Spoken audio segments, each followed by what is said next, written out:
Bonjour à tous.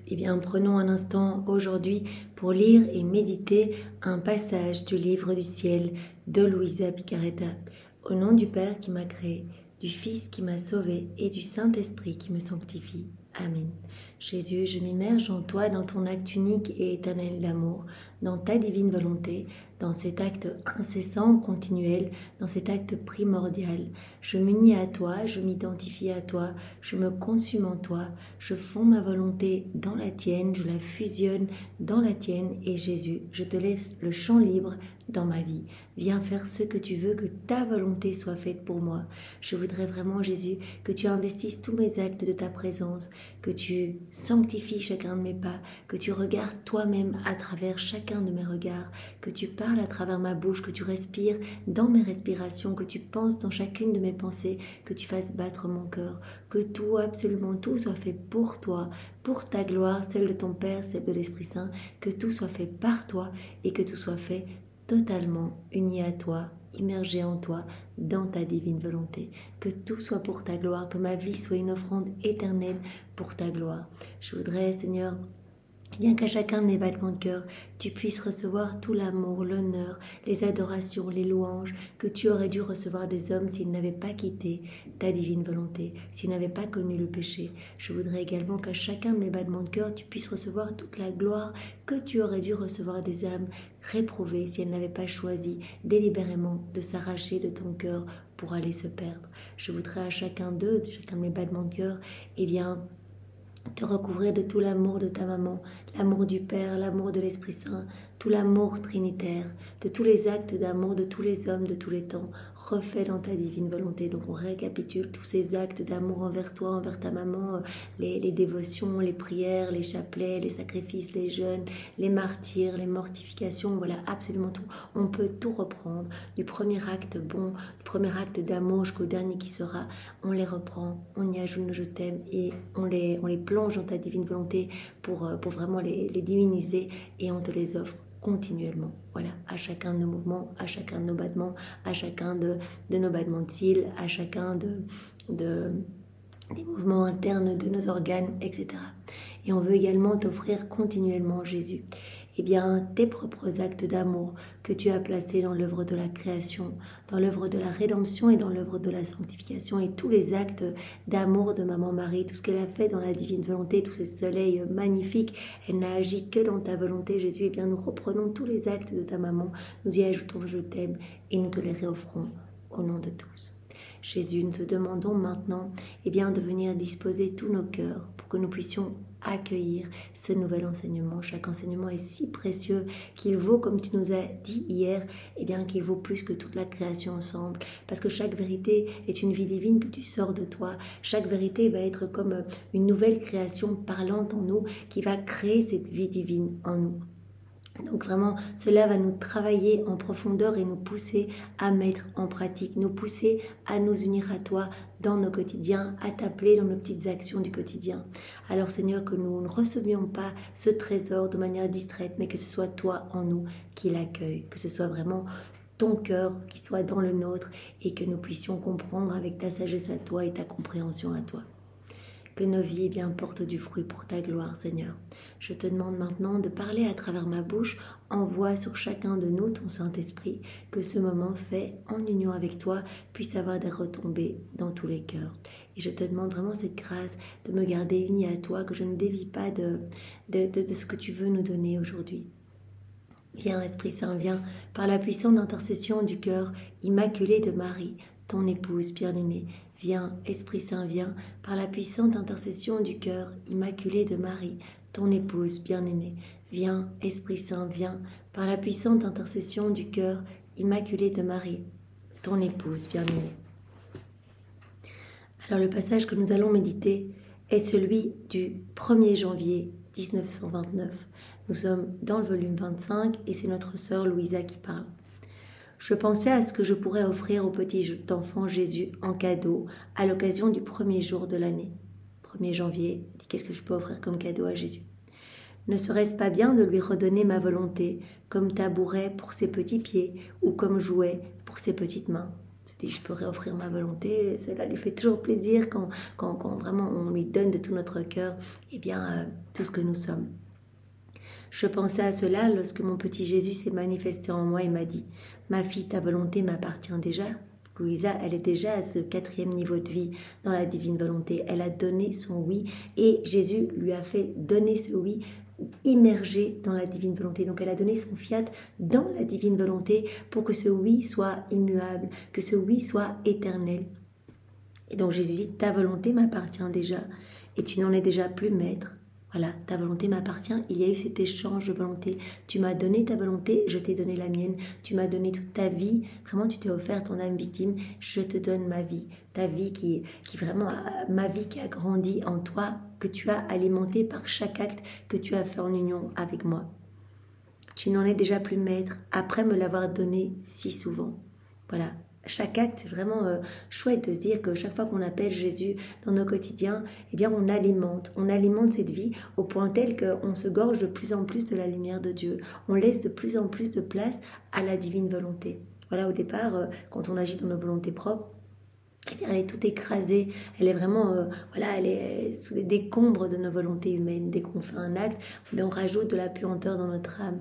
Et la divine volonté est comme rendue esclave de notre volonté propre. Elle ne peut pas bouger, elle ne peut pas agir. Un peu comme Jésus nous a montré dans cet excès d'amour, il y a quelques jours, il nous en parlait, eh bien, qu'il était enfermé dans le sein de sa maman, eh bien, pour réparer, voilà, c'est cet état de la divine volonté dans notre âme, en fait, qui est complètement écrasé, qui ne peut pas bouger, qui est comme ligoté. Et donc, à chaque fois qu'on s'unit à Jésus, à chaque fois qu'on le laisse faire en nous, en fait, on lui donne cette autorisation d'agir en nous, eh bien, en fait, c'est comme si on l'autorisait à retirer quelque chose d'humain en nous, mauvaise ronce, mauvaise herbe, voilà ce qui résulte de notre volonté humaine, notre orgueil, nos mauvais comportements, nos vices, etc. Il retire et il remplit cet espace par sa lumière. Mais il faut qu'il y ait ce dépouillement de tout ce qu'il y a d'humain pour que vraiment la divine volonté puisse avoir toute la place. Je pensais à cela lorsque mon petit Jésus s'est manifesté en moi et m'a dit, donc ta volonté, ma fille, m'appartient déjà et tu n'en es déjà plus maître, après me l'avoir donné tellement de fois. Donc ça veut dire que Louisa est comme un autre Jésus. Voilà, elle a tellement fait d'actes dans la divine volonté que maintenant sa vie est toute divine en fait. Elle a tellement fait grandir cette petite vie divine en elle, elle l'a tellement alimentée qu'elle n'est que lumière en fait. Et dès qu'elle prie, en fait Jésus entend ses propres prières à lui. Donc Jésus ne fait pas comme avec nous prêter sa volonté, nous sachant inconstants. C'est vrai que voilà, nous faisons des actes dans la divine volonté et puis parfois on oublie, etc. Donc Jésus nous prête sa volonté et il teste notre persévérance, il teste vraiment pour voir si c'est vraiment notre volonté, si c'est vraiment quelque chose qu'on souhaite de vivre dans cette union sanctifiante. Mais Louisa, elle a tellement fait d'actes, et c'est tellement de fois façonnée et remplir de cette lumière, eh bien qu'elle est devenue elle-même lumière. Pur amour. Jésus nous appelle à arriver à ce niveau de vie où vraiment il n'y aura même plus de sortie possible hors de la divine volonté. Puisque Louisa, parfois, elle dit, mais Jésus, voilà, parfois elle souffre de ne pas voir Jésus et elle dit, je voudrais quitter la divine volonté. Voilà, tellement elle souffre. Jésus dit, mais tu ne pourrais pas quitter. Ou alors elle se pose la question, elle dit, mais est-ce que dans cette situation-là, est-ce que je suis bien dans ta volonté? Et Jésus dit, mais de toute façon, tu ne peux pas quitter ma divine volonté. C'est plus possible parce que tu es tellement immergé dedans. Ma vie est tellement présente en toi qu'à chaque fois que tu as fait des petits actes en union avec moi, eh bien, tu as fermé des portes qui t'auraient permis de quitter la divine volonté et de retourner dans ta volonté propre. Donc, chaque acte fait en union avec moi était comme une porte t'empêchant de retourner dans ta volonté humaine. Donc voilà, et donc tu peux t'activer, tu peux bouger, voilà, mais tu t'enfonceras davantage dans cette mer de lumière, cette mer de paix, cette mer de bonheur, cette mer comprenant absolument tout. Jésus veut qu'on y soit tous.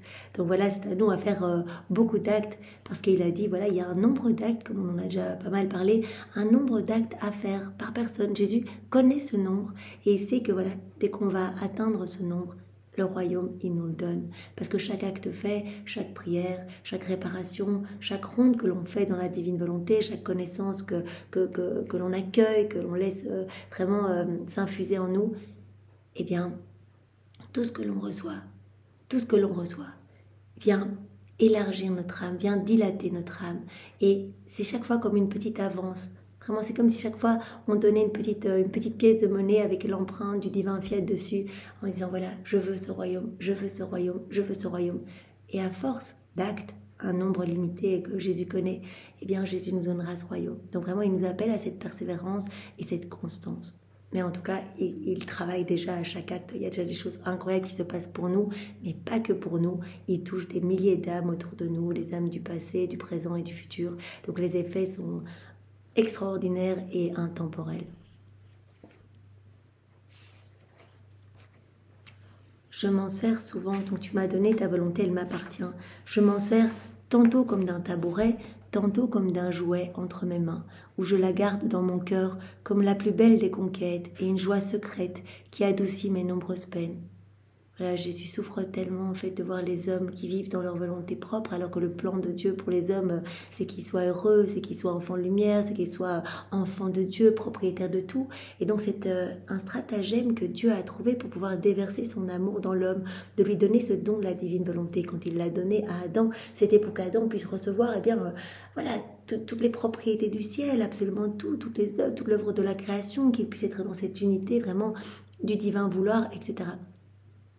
Donc c'est une grande tristesse pour la Trinité de voir que l'homme, en quittant la divine volonté, s'est totalement en fait recouvert de boue et a traîné, erre malheureux à la recherche des choses de la terre pour essayer de remplir ce vide qu'il ressent en lui. Et donc quand une âme offre sa volonté, cela amène une joie immense à la Trinité. Et Jésus dit, voilà, moi je me sers de ta petite volonté voilà, pour amener de la douceur à mon cœur, pour venir soulager chacune de mes plaies, etc. Ces plaies qui me sont occasionnées par toutes les offenses des hommes, les iniquités, les méchancetés, les fermetures de cœur. Et parfois je m'en sers comme tabouret pour mes petits pieds, donc pour établir mon royaume. Parfois je m'en sers pour m'amener un peu de joie, un peu de distraction. Donc on peut vraiment devenir des petites sources de réjouissance pour la Trinité en se laissant habiter complètement. En fait, en se laissant remplir de divin, en laissant la divine volonté souveraine en nous, qu'elle puisse totalement agir librement à partir de tous nos mouvements, de tous nos regards, etc. Je la garde comme conquête et joie secrète qui adoucit mes nombreuses peines. Veux-tu savoir ce que j'aimerais recevoir comme cadeau en ce jour ? 1er janvier, qu'est-ce que Jésus veut comme cadeau ? Eh bien, je veux tous les actes que tu as accomplis dans ma volonté durant cette année. Donc on peut récapituler tous les actes que l'on a fait durant toute l'année, que l'on a fait dans la divine volonté. On peut les reprendre, les récapituler, ajouter nos je t'aime et les réoffrir. Ces actes seront comme autant de soleil que tu disposeras autour de moi. Et oh, comme je serai heureux de voir que la petite fille de ma divine volonté m'a fait cadeau des nombreux soleils de ces actes.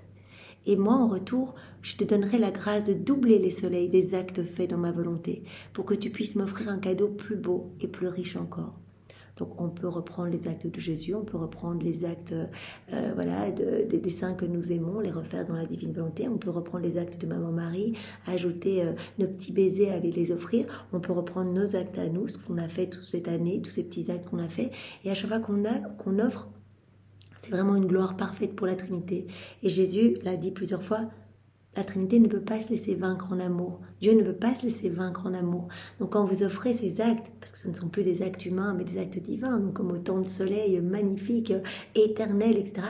Quand vous offrez du divin, eh bien, on va offrir plus, parce qu'on va tellement être touché, blessé par ce cadeau magnifique qui vient vraiment apaiser nos souffrances, qu'on va offrir le double. Et c'est ce que Jésus dit ici. Donne-moi tout ça. Place tous ces soleils autour de moi comme cadeau pour ce 1er janvier. Et moi, je te donnerai la grâce de doubler tous ces soleils des actes faits dans ma volonté, pour que tu puisses m'offrir un cadeau encore plus beau. Je les double et comme ça tu me les offres et moi je les double encore et puis tu me les réoffres encore. C'est ce qui se passait avec Adam, il offrait continuellement et la Trinité redoublait tout ce qu'elle recevait. Adam était dans cette pluie, cette torrent de grâce, de cadeaux, de bénédictions. Est-ce que son âme ne pouvait en clore, son âme étant limitée et ses cadeaux provenant d'une source illimitée? Tout ce qui était vraiment débordé de son âme repartait en action de louange, de bénédiction, et la Trinité lui redonnait encore, exactement comme pour la Vierge Marie qui recevait continuellement. En fait, elle était baignée dans ces mers de cadeaux, de grâce, de puissance, de beauté, de sainteté, de bénédiction. Elle recevait continuellement ces vagues d'amour en fait de la Trinité et elle y répondait, elle recevait encore. Puis il ajouta, ma fille, chaque manifestation que je t'ai donnée sur ma divine volonté est comme une page de ta vie. Chaque vérité, Jésus nous a dit que c'était une création parlante, une vie divine qui nous transformait et nous façonnait. Et il dit à Louisa, chaque vérité que je t'ai manifestée, c'est comme une page de ta vie. Et si tu savais combien de belles choses ces pages contiennent, chacune d'elles est un courant entre le ciel et la terre, c'est un soleil de plus. Chaque vérité est comme un soleil de plus et comme un lien de plus entre le ciel et la terre, parce que Jésus n'aurait pas donné ces vérités s'il n'avait pas vu à travers les siècles, à travers les générations, que ces vérités allaient toucher, allaient transformer les cœurs. Et quand une âme se plonge dans la divine volonté, accueille une vérité, la laisse vraiment s'infuser en elle et la met en pratique, des choses se passent. Il y a vraiment une harmonie qui serait établie entre le ciel et la terre. Parce que l'âme va mettre en pratique, va appeler Jésus, et donc ces actes vont être magnifiques, vont être des actes divins, et donc elle va pouvoir rendre à Dieu, en fait, Dieu. Elle va pouvoir offrir Dieu à Dieu, et elle va pouvoir apaiser, réparer pour toutes les iniquités, elle va pouvoir offrir vraiment une compensation d'amour. Donc vraiment, il dit, chaque fois, en fait, ces vérités recréent des liens entre le ciel et la terre, puisque l'homme, Adam, qui dans la divine volonté avait tout cassé, il avait comme rompu tous ses canaux de communication, alors que lui était pleinement dans cette harmonie, flux-reflux d'amour avec la Trinité. En quittant, c'est comme s'il avait tout coupé. Et puis de là avaient découlé tous les vices, les maux, les iniquités, etc. Donc chacune d'elles, toutes ces vérités, chacune d'elles est un courant entre le ciel et la terre. C'est un soleil de plus qui brillera sur toutes les têtes. Jésus nous avait dit aussi que chaque vérité était comme une porte, un chemin, une voie, un accès supplémentaire, une clé permettant à l'âme de vivre dans la divine volonté, permettant à l'âme de rentrer dans ce royaume plus aisément et permettant aux autres âmes aussi de trouver le chemin. Voilà. Chacune d'elles est comme un courant entre le ciel et la terre. C'est un soleil de plus qui brillera sur toutes les têtes. Ces pages seront les messagères de la patrie céleste. Ce sont des pas que fait ma divine volonté pour se rapprocher des créatures. Quand l'homme a tout cassé, la divine volonté, avec une envie, serait implantée dans les cœurs. En fait, être libre, être souveraine dans les cœurs. Et donc, l'homme a dû être retravaillé, Jésus a dû venir, a dû reconquérir ce royaume perdu, refaire toutes nos vies dans la divine volonté, tous ces actes suspendus auxquels nous avons accès en nous unissant avec Jésus, mais il ne pouvait pas directement reparler de sa divine volonté, ce n'était pas encore le moment. Donc la divine volonté a attendu tellement de temps. Bon, bien sûr, Marie était complètement dans la divine volonté, mais en dehors de la Vierge Marie qui forme un maillon unique avec Jésus, la divine volonté a attendu 6000 ans. Elle a erré 6000 ans en attendant de pouvoir se réimplanter dans un cœur. Louisa, la première nouvelle-née de la divine volonté. Donc Jésus dit, voilà, ces pages seront les messagères de la patrie céleste. Ce sont des pas, en fait c'est des pas que la divine volonté fait pour se rapprocher de la créature. Pour que la créature, en recevant ses connaissances, puisse se laisser toucher, en fait. En recevant tous ces biens, tous ces cadeaux relatifs à la divine volonté, vraiment tous ces trésors, toutes ces vies divines, puissent changer complètement et se reconnecter à Dieu. Par conséquent, ces manifestations, comme des pages de vie, formeront une époque pour les générations futures, où elles liront le royaume de mon fiat et les nombreux pas qu'il a fait pour venir parmi elles, et les nouveaux droits qu'il leur a donnés d'entrer de nouveau dans son royaume. Voilà, Jésus dit, chaque vérité va toucher, quand une âme va s'y plonger dans ces écrits du ciel, elle va être touchée, elle va voir les pas faits par la divine volonté pour venir séduire l'homme à nouveau, pour reprendre sa place dans les cœurs. Mes manifestations sont des décrets, et c'est seulement lorsque je veux accorder ce bien que j'agis pour manifester une connaissance. Voilà, Jésus dit, une fois que la vérité est donnée, c'est que cela va se passer. Parce que je regarde, avant de sortir cette vérité de moi, je regarde si elle va être accueillie. Donc si nous lisons aujourd'hui les 36 volumes, c'est que nous pouvons être sûrs que le royaume de la divine volonté viendra sur la terre. C'est vraiment la certitude. Lire toutes ces vérités, Jésus ne les aurait pas données. Il ne fait rien d'inutile. Il n'aurait pas donné ces vérités si le royaume, il n'avait pas prévu le triomphe complet du royaume de la divine volonté. Et comme tout est repris dans l'acte unique et éternel de Dieu, il sait déjà qu'il va y avoir ce triomphe. C'est une histoire de temps, en fait, puisque en Dieu, il n'y a ni passé ni futur. Il voit qu'il va y avoir le triomphe du royaume de la divine volonté. Donc ça, c'est magnifique. Les manifestations sont des décrets et c'est seulement lorsque je veux accorder ce bien que j'agis pour manifester une connaissance. Par conséquent, tout ce que je t'ai dit sur ma divine volonté constitue un capital divin que j'ai produit. C'est pourquoi ces pages qui contiendront la longue histoire de ma volonté seront les plus belles de ta vie. Et s'entrelaçant avec l'histoire du monde, elles formeront la plus belle époque de tous les siècles. Voilà, Jésus dit, tout ce que je t'ai donné, eh bien, forme un capital divin, en fait. C'est tellement magnifique. Cela va transformer les cœurs et cela va les ramener à ce pourquoi l'homme a été créé. Donc, les hommes vont pouvoir, par le biais de ces vérités, revenir à cette place magnifique d'Adam dans son état d'innocence. Et donc, ça va être le couronnement, le parachèvement total du fiat de la création et de la rédemption, le plan de Dieu de toute éternité, ce que Jésus est venu faire sur la terre. Tout en lui appelait continuellement le royaume de la divine volonté. Cela se passait intérieurement, donc extérieurement, on ne pouvait pas se douter qu'il était en train de travailler à nous réhabiliter à vivre dans ce royaume. Et donc cette vie dans la divine volonté, ce fiat de la sanctification sera vraiment l'aboutissement et le parachèvement de tout. Donc Jésus dit, tout ce que je te donne, c'est tellement précieux, c'est vraiment un capital divin que j'ai produit. C'est pourquoi donc ces pages qui contiendront la longue histoire de ma volonté seront les plus belles de ta vie, Louisa. Et s'entrelaçant avec l'histoire du monde, elles formeront la plus belle époque de tous les siècles. On a vraiment énormément de chance de pouvoir lire ces connaissances, de pouvoir les lire et les relire, mais autant qu'on veut, jusqu'à notre dernier souffle pour s'engorger. Jésus parle vraiment d'une hiérarchie dans le ciel pour les enfants de la divine volonté, comme la hiérarchie pour les 9 cœurs angéliques. Au plus, on va emmagasiner de connaissances, tout va se faire en fonction des connaissances reçues. Donc si on a une vague idée de ce qu'est la vie dans la divine volonté et qu'on essaie de faire des actes, c'est très bien, on sera un enfant de la divine volonté. On réjouit la Trinité par chacun de nos actes, mais ce sont ces connaissances qui nous rapprochent davantage de Dieu. Comme dans ces 9 cœurs angéliques, eh bien, il y a cette hiérarchie. Il y a d'abord les séraphins, les chérubins, les trônes, les dominations, les puissances, les vertus, les principautés, les archanges, les anges. Et au plus on descend, au plus en fait ces anges sont proches des hommes.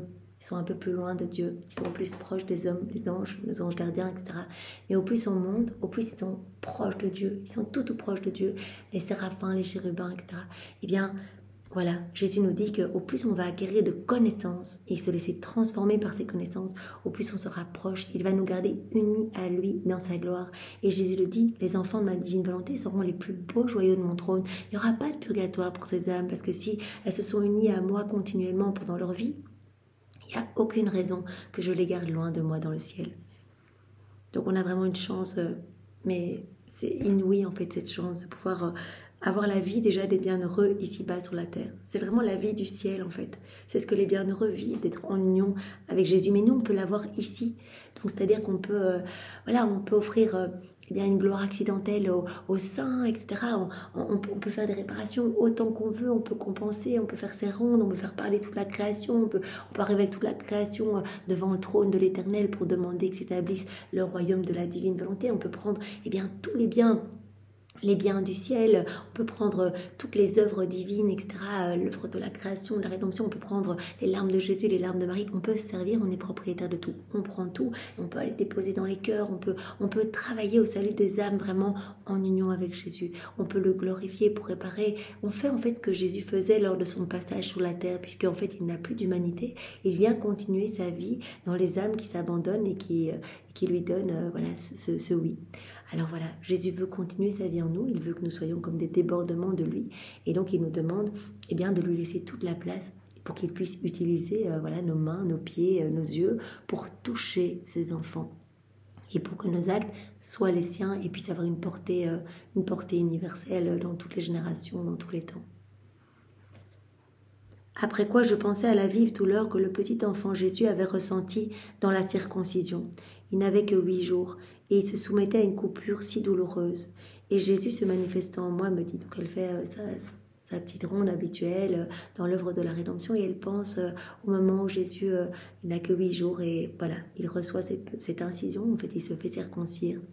Ma fille, dans la première époque de sa vie, empêchant Adam à causer à son âme une blessure, d'où est sortie la divine volonté. Voilà, Adam, en péchant, en mangeant le fruit défendu, a comment tailler son âme en fait. Et de cette entaille, il a mis dehors la divine volonté, en quelque sorte. C'est une image que Jésus nous montre. Et à sa place, à la place de la divine volonté qui remplissait toute son âme, eh bien, ce vide qu'il avait recréé en chassant la divine volonté, ce vide a été rempli par des misères. Jésus dit à sa place, eh bien, à la place de la divine volonté sont entrées les ténèbres, les misères, les faiblesses, qui formèrent le ver du bois de tous les biens de l'homme. Voilà. Le péché est entré en Adam quand il a, en désirant quitter la divine volonté, quelque part, il a entaillé son âme, il a chassé la divine volonté de son âme. C'est une image que Jésus nous montre, et à la place, eh bien, il a rempli son âme de misère, de faiblesse, de noirceur, de ténèbres, etc. Et donc tout cela a formé comme le ver du bois de tous les biens de l'homme. Ainsi, s'il possède un bien quelconque en dehors de ma divine volonté, quels que soient ces biens, ils sont mangés par les vers moulus, sans substance, et par conséquent sans force et sans valeur. Voilà, en dehors de Dieu, eh bien... rien n'a vraiment de la force, on fait tout ce qui est vécu tout seul dans nos volontés propres. Jésus dit c'est toujours un petit peu rongé par le ver. Et moi qui l'aime tant, dans les premiers jours de ma vie ici-bas, j'ai voulu me soumettre à la circoncision. J'ai voulu souffrir une coupure très cruelle. Adam, qui en quittant la divine volonté a créé comme une coupure dans son âme, et Jésus, pour réparer, a voulu subir cette coupure très douloureuse, cette circoncision. J'ai voulu me soumettre à la circoncision, souffrir une coupure très cruelle, au point de m'arracher des larmes. Et par cette blessure, j'ai ouvert la porte à la volonté humaine, pour la laisser entrer de nouveau dans la mienne. Voilà, Jésus, il a fait l'inverse. Adam, eh bien, a fait sortir, il a fait sortir la divine volonté de son cœur, voilà, par ce péché. Et Jésus a voulu, en fait, par cette blessure, faire rentrer la volonté humaine pour qu'elle soit absorbée dans sa divine volonté. J'ai ouvert la porte à la volonté humaine pour la laisser entrer de nouveau dans la mienne, en fait, pour recréer cette union entre la volonté humaine et la divine volonté, que la volonté humaine soit consumée dans la divine volonté à nouveau, afin que ma blessure puisse guérir celle de la volonté humaine et enclore de nouveau l'homme dans mon divin fiat, qui le débarrasserait du ver, des misères, des faiblesses et des ténèbres. Donc il a accepté vraiment tout ce que Jésus a fait lors de son passage sur la terre, eh bien, était une réparation pour nous permettre de vivre à nouveau dans la divine volonté.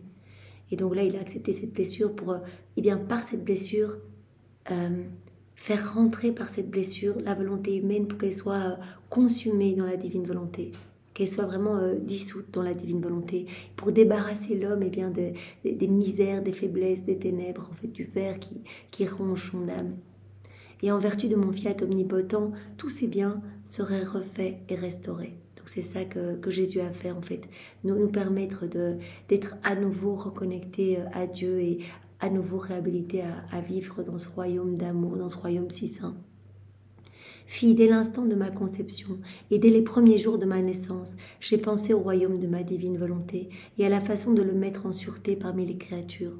Jésus, dans le ventre de sa maman, dès la première seconde, nanoseconde de son incarnation, eh bien, Jésus déjà travaillait pour vraiment nous refaire nos vies toutes sales, nos actes déconnectés du divin vouloir, nos pas déconnectés. Il était en train de tout refaire. Donc c'est pour cela que Jésus nous a montré dans ces 9 excès d'amour qu'il était non seulement enclos et qu'il ne pouvait bouger, il ne pouvait pas ouvrir les yeux, mais qu'il était aussi recouvert de tous les attributs de sa passion, qu'il portait un nombre infini de couronnes d'épines pour chacune de nos pensées en rupture avec son divin fiat, un nombre infini de clous de feu dans ses toutes petites mains, de clous de feu dans ses petits pieds pour chacun de nos pas, chacun de nos actes qui ne servaient pas Dieu, chacun de nos actes qui ne glorifiaient pas Dieu, chacun de nos pas qui ne marchaient pas vers Dieu, qui marchaient vraiment à des fins purement humaines. Il avait déjà son petit corps tout lacéré de flagellation pour tous nos actes, peut-être les péchés de la chair, les péchés contre la pureté, etc. Donc tout ce qui n'amenait pas de la gloire à Dieu, eh bien Jésus est venu tout souffrir en son corps pour tout refaire, pour tout nettoyer, pour tout sanctifier, pour que nos vies soient belles en fait. Donc voilà, j'ai pensé dès le début, dès la première seconde, nanoseconde de ma conception, j'ai pensé au royaume de ma divine volonté et à la façon de le mettre en sûreté parmi les créatures. Voilà, même quand, voilà, plus tard, en fait, à chaque instant de sa vie, en fait, il pensait au royaume de la divine volonté. Il travaillait le bois avec Saint Joseph, peut-être petit enfant à Nazareth. En fait, il travaillait nos cœurs vraiment pour que les mauvaises choses puissent sortir et que la divine volonté puisse retrouver de la place. Quand il guérissait des aveugles, en fait, il nous guérissait de nos aveuglements, nous qui ne voyons plus Dieu nulle part. Il nous guérissait de nos sourdités pour que nous entendions un nouveau savoir. Il nous guérissait de vraiment, voilà, il touchait nos lèvres pour que nos bouches ne s'ouvrent que pour louer, que pour bénir, que pour adorer. Il touchait, eh bien, quand il chassait des esprits, il chassait nos mauvais esprits à nous, pour nous permettre bien de désirer que la vie en union avec lui. Quand il guérissait des paralysés, il nous guérissait de nos paralysies. Les paralysies, nous sommes embourbés dans nos volontés propres. Quand il guérissait des lépreux, c'est nous les lépreux vraiment de nos volontés humaines. Quand il calmait les tempêtes, il calmait les tempêtes de nos volontés propres. Quand il multipliait les pains et les poissons, il multipliait les grâces dans les cœurs pour que vraiment le don de la divine volonté soit accepté, soit accueilli et que vraiment son royaume puisse descendre plus rapidement sur la terre. Donc tout ce qu'il faisait intérieurement, eh bien, était vraiment appel du royaume de la divine volonté. Et Marie, bien sûr aussi, tout le temps en union avec Jésus, son cœur totalement uni à celui de son Fils, eh bien, elle travaillait aussi à l'avènement du royaume de la divine volonté, pour le mettre en sûreté parmi les créatures. Mes soupirs, mes larmes, mes sanglots répétés ne cherchaient qu'à rétablir le royaume de mon fiat sur la terre. En fait, je savais que peu importe les biens que je pourrais lui donner, l'homme ne serait jamais heureux, que jamais il ne posséderait la plénitude des biens de sainteté, ni l'insigne de sa création qui le constitue roi et maître. Jésus savait bien que si l'homme ne retourne pas dans la divine volonté, que l'homme eh bien, ne s'unit pas à Dieu, il ne sera jamais heureux. On peut avoir des petits bonheurs furtifs ici, des petites joies temporaires, mais c'est pas. Jésus nous parle ici la plénitude de bonheur, la plénitude de joie. Il nous parle vraiment de cette paix divine, etc. Tout ce qu'il veut nous donner. Il dit, il faut que mes enfants soient heureux. Moi, je veux que mes enfants soient heureux. Je veux leur donner tout mon amour. Mais je voudrais déverser dans les cœurs. Mais les cœurs n'accueillent pas. Comme les cœurs sont fermés, je ne peux pas déverser. Et même s'ils sont un petit peu ouverts, je ne peux pas déverser parce qu'il n'y a pas d'espace. Donc, il faut que ces âmes s'unissent à moi, s'abandonnent entre mes bras pour que je puisse les dépouiller de tout, en fait, vider complètement leur cœur pour pouvoir mettre à la place eh bien, les trésors du ciel que je veux leur donner, dont je veux les combler. Je savais que l'homme ne serait jamais heureux, que jamais il ne posséderait la plénitude des biens de sainteté, ni l'insigne de sa création qui le constitue roi et maître, sans cette vie dans la divine volonté. Il est toujours l'homme serviteur, faible et misérable, alors qu'Adam, eh bien, il était le chef-d'œuvre, comme Jésus le dit ici, le roi et le maître de toute la création. Tout a été fait pour l'homme autour de nous, toute cette magnifique création. Donc tous les éléments obéissaient à Adam. Voilà, il était un peu fatigué, il se couchait, le vent lui caressait le visage, le soleil venait le réchauffer, les oiseaux venaient chanter pour lui, les fleurs redoublaient de parfum pour qu'il puisse eh bien, se réjouir de sentir ces bons parfums, etc. Le maître de la création, dans cette unité d'amour avec chaque élément créé, avec son créateur. Et il aurait dû être dans cette unité avec toutes les générations qui auraient suivi, en fait, comme des membres unis, en fait. Et voilà, il a coupé en fait toutes ses connexions avec Dieu, avec la création. Il n'a plus été dans cette unité du divin fiat. C'est pour ça qu'aujourd'hui il y a des accidents, il y a des hommes qui se font attaquer par des bêtes sauvages, des requins, etc. La création ne reconnaît plus l'homme parce que dans l'homme il n'y a plus cette vie divine en fait. Cette vie divine est étouffée. Et donc notre âme en fait commence à sentir mauvais, il n'y a plus cette vie. Et Jésus nous dit dans la divine volonté, eh bien vous pouvez faire grandir cette vie divine à nouveau en vous. Chaque vérité est une vie divine que je vous donne. Chaque acte que vous faites est une vie divine. Chaque réparation est une vie divine, etc. Et vous pouvez, en vous unissant à moi, à chaque instant faire grandir cette vie pour que vous soyez à nouveau à cette place d'Adam. L'homme est toujours faible, misérable, l'homme serviteur. Mais avec ma volonté et en la faisant régner en lui, je donnerai à l'homme d'un seul coup tous les biens, son palais royal et son règne perdu. Voilà, Jésus, voilà, il sait bien que c'est la seule façon pour l'homme d'être heureux, d'avoir cette plénitude de bonheur, de sainteté, de beauté, de pureté, de bonté. Et il dit, je redonnerai tout d'un seul coup en fait. Ça va être très facile, il suffit que l'homme me donne son oui. Et c'est fait, le tour est joué, en fait je vais m'occuper de purifier son âme. L'homme ne devra même pas travailler, essayer de devenir meilleur par l'exercice de vertu, de mortification, etc. Non, c'est moi qui m'occupe de tout. L'homme me donne son oui, mon enfant me donne son oui, s'abandonne entre mes bras, mais le manifeste vraiment clairement avec constance et persévérance, acte préalable, acte continuel, comme nous connaissons. Et moi, en fait, je viens habiter dans ce cœur. Et comme je ne viens jamais seul, je viens avec mon Père, l'Esprit Saint, je viens avec mon royaume, mon trône. Je ne peux pas cohabiter avec le péché, donc je purifie tout. Je viens avec ma maman, etc. Donc je recrée mon ciel dans cette âme qui m'a donné son oui. Donc cela doit nous motiver à donner des petits oui tout le temps. C'est tellement bon. Donc voilà, je redonnerai d'un seul coup tous les biens, le palais royal, le règne perdu, etc. Environ 20 siècles ont passé, et je n'ai pas arrêté. Mes soupirs durent encore. Et si je t'ai manifesté tant de connaissances sur ma divine volonté, elles ne sont rien d'autre que les paroles de mes larmes et les caractères indélébiles de mes souffrances. Donc chaque connaissance, une création parlante qui nous amène cette vie divine. Chaque connaissance, une porte, une voie, un chemin nous amenant plus facilement dans le royaume de la divine volonté. Chaque connaissance est comme vraiment un courant, un nouveau courant entre le ciel et la terre. Vraiment, cela rétablit cette harmonie entre le ciel et la terre. Et Jésus dit, eh bien, ces connaissances sur ma divine volonté ne sont rien d'autre également que des paroles, les paroles de mes larmes et les caractères indélébiles de mes souffrances. En fait, c'est le cri de souffrance d'une divine volonté errante dans les cœurs, d'une divine volonté maltraitée, qui est vraiment réduite à l'esclavage dans les cœurs. Voilà. Paroles de mes larmes et les caractères indélébiles de mes souffrances et de mes gémissements qui, transformés en mots, se manifestent à toi pour te faire écrire sur le papier, de la façon la plus tendre et la plus convaincante, ce qui concerne ma divine volonté et combien elle veut régner sur la terre, comme elle règne aux cieux, comme elle règne aux cieux. C'est le cas déjà dans le ciel, ils vivent tous dans la divine volonté. Donc c'est vraiment une manifestation de la souffrance de Dieu, de la divine volonté qui veut se réimplanter de manière urgente. Elle a hâte de pouvoir venir vivre dans nos cœurs. Par conséquent, de notre part, la divinité a décidé par des décrets indélébiles et immuables que notre divine volonté viendra régner sur la terre. Décrets indélébiles, immuables. Donc on a l'impression que cela ne se passera pas, que les hommes sont si mauvais, que la terre, il y a tellement de lois qui sont prises contre la vie, tellement de choses blessantes pour le Seigneur. On se dit, mais c'est pas possible que ce royaume puisse s'établir, ce royaume d'amour. Les hommes n'ont pas l'air d'accepter Dieu dans leur vie et il y a de plus en plus d'écarts, les églises sont vides, etc. Jésus nous dit ici, c'est un décret immuable, d'autorité divine, indélébile, cela se passera. Maintenant, vous ne devez pas vous préoccuper comment, restez les yeux fixés sur moi, continuez vos petits actes, je me sers de tout pour faire descendre mon royaume et cela passera probablement par une grande période de purification, mais cela arrivera.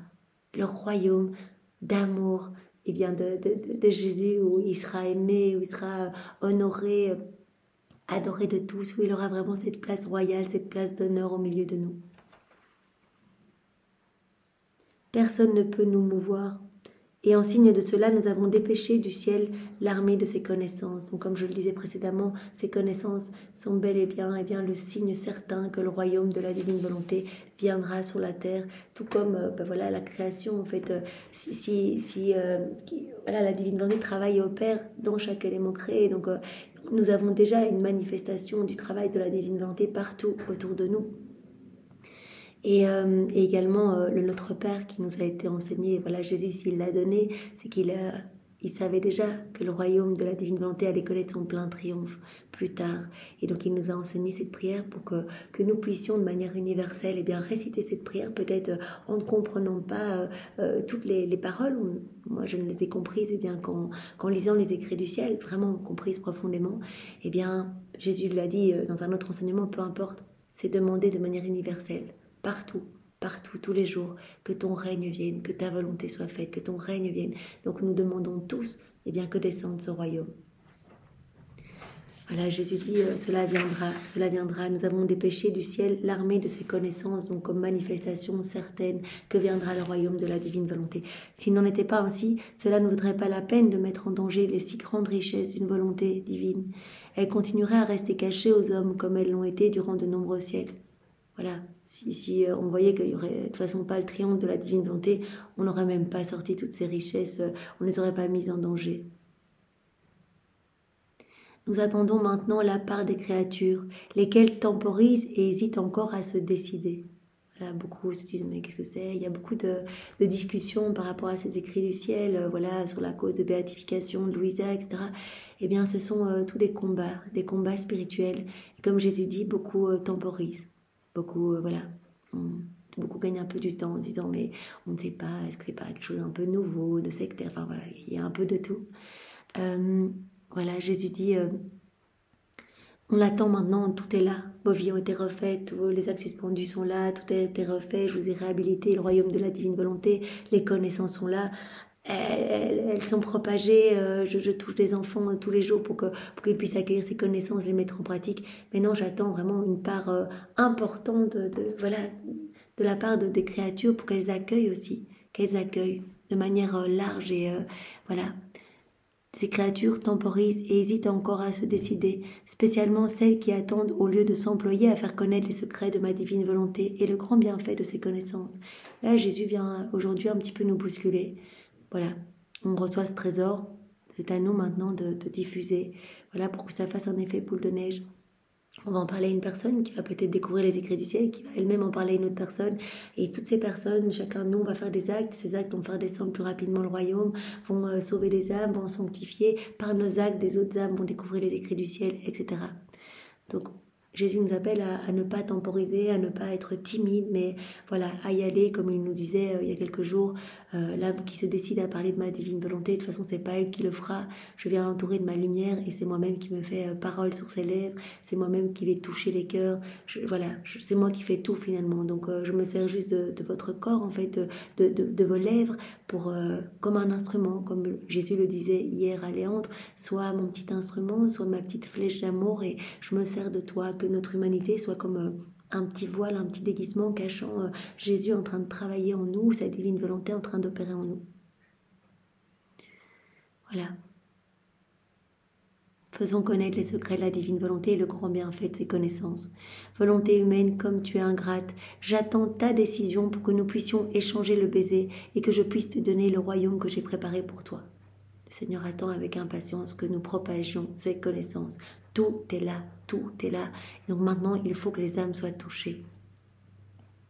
Donc si voilà, vous aviez en tête peut-être de créer un petit cénacle ou quelque chose comme ça avec des personnes autour de vous qui ne connaissent pas et vous voulez en parler avant, cheminer ensemble, lire toutes les semaines 10 pages, 15 pages et méditer ensemble, avancer ensemble, vous pouvez être sûr que Jésus vous y aidera et il viendra au milieu de vous et c'est lui qui se mettra sur vos lèvres, les lèvres des personnes autour de vous. Il viendra dans votre cœur accueillir les vérités pour qu'elles soient comprises, qu'elles soient comme des lumières éclairant et éclairant les personnes partout de toutes les générations.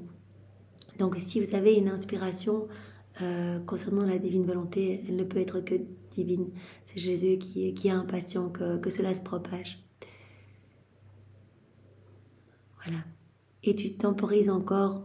Donc le Seigneur s'adresse aux hommes. Tu temporises encore, tu attends encore, tu doutes, tu hésites, tu ne sais pas, tu te plonges, tu te retires, tu reviens. Tu temporises encore, ma fille, prie et ne mets aucun obstacle de ta part à un bien si grand qui sera la plus grande manifestation de notre amour. La plus grande manifestation de notre amour, nous dit Jésus. Jésus le dit, vivre dans la divine volonté, c'est le plus grand miracle. Chaque acte est un prodige inouï. C'est le prodige des prodiges, la vie dans la divine volonté. Je crois qu'on le verra dans le ciel en fait. Ces petits actes anodins, même naturels, je baille, je me brosse les dents, je me lave les cheveux, je vais me balader, je vais au travail, je parle, j'écoute. La même chose en fait que tout le monde. Extérieurement, il n'y a rien de différent. Mais il y a tellement de choses qui se passent quand on laisse Jésus faire ça en nous. C'est tellement inouï. Et nous voyons bien que ce sont des mots de Jésus. On sent cette vie. On sent cette vie en nous qui grandit. Alors merci Seigneur, vraiment que nous ne passions pas à côté et que nous puissions te servir. Tu appelles en fait à travers cet enseignement, tu nous appelles à être instruments entre tes mains. Tu as besoin d'instruments, vraiment comme dans l'évangile, la moisson est abondante, mais les ouvriers peu nombreux. Eh bien, nous sommes là, Jésus, nous voulons être des ouvriers. Fais de nous ce qui te plaira et vraiment que notre temps ne soit pas partagé pour des choses futiles ici-bas qui ne servent à rien, mais que tout, absolument tout, soit pour ta gloire et pour l'avènement de ton royaume. D'ailleurs, Jésus nous le disait dans un autre passage, que tout serve à demander mon royaume. Tout. Vous voyez, je cuisine, je tourne la cuillère dans mon plat. Seigneur, de la même manière que je tourne cette cuillère dans le plat pour mélanger, eh bien, allons tourner dans les cœurs pour qu'il y ait vraiment voilà, ce grand nettoyage, que nous puissions voilà, évacuer tout ce qu'il y a de mauvais et que ta lumière puisse envahir tous les cœurs. Je dis ça comme ça, mais tout peut servir. Il pleut, Seigneur, sur chacune des gouttes. Je demande que ton royaume puisse s'établir sur la terre. Et je place mon amour pour toi en réponse à tout cet amour que tu as laissé partout pour nous, toutes tes manifestations de ton amour et personne n'y répond. Eh bien, je veux réparer sur chacune de ces gouttes de pluie, mais aussi sur chaque feuille, chaque brin d'herbe, chaque fleur, chaque insecte, chaque animal, sur chaque grain de sable, chaque rayon du soleil, tout ce que les rayons touchent, chaque semence sous la terre, tout ce qui va pousser, sur les étoiles, leurs sentiments, dans l'immensité des cieux, tout. Je veux placer mon amour partout pour toi. On peut le faire dans l'œuvre de la rédemption et dans l'œuvre de la sanctification, sur chacun des sacrements. Mais tout doit être une occasion de demander que vienne s'établir le royaume. C'est comme cela qu'on va être de bons instruments, en parlant et en gardant nos yeux fixés sur Jésus, en essayant de faire des actes. Et moi, j'aime énormément ce petit livre des recueils des lettres de Louisa. Mais j'aime tellement, j'ai reçu ça il n'y a pas longtemps, enfin j'ai acheté ça il n'y a pas longtemps, et voilà, il y a quelques semaines, il y a un mois, mais j'aime trop. En fait, c'est tellement pratique. Voilà, tout le temps, moi je garde en tête, Louisa, elle dit que rien ne vous procure du dérangement, en fait. Rien ne doit vous déranger. Parce que le dérangement, on quitte les bras de Jésus, en fait, quand on commence à penser, à avoir du souci, dire mais ça. On quitte les bras de Jésus, on n'est plus dans sa divine volonté. Il pleure, il est triste, et nous, on recherche notre âme et bien de ténèbres. Et voilà, non mais c'est tellement beau, c'est tellement pratique, je vous conseille vraiment de vous le procurer, il est tout petit et je trouve ça une petite mine en fait, c'est une petite mine. Moi j'essaie de lire toujours un petit peu, voilà, quelques lettres tout court, mais voilà, ça renforce vraiment de rester tout le temps unis à Jésus. Et ça, elle le dit tout le temps, Louisa, restez fixés sur Jésus. Faites juste vos actes, Jésus sait mieux faire que vous. Et il connaît votre vie, il connaît toute vous, et il veut que vous soyez saints ou saintes.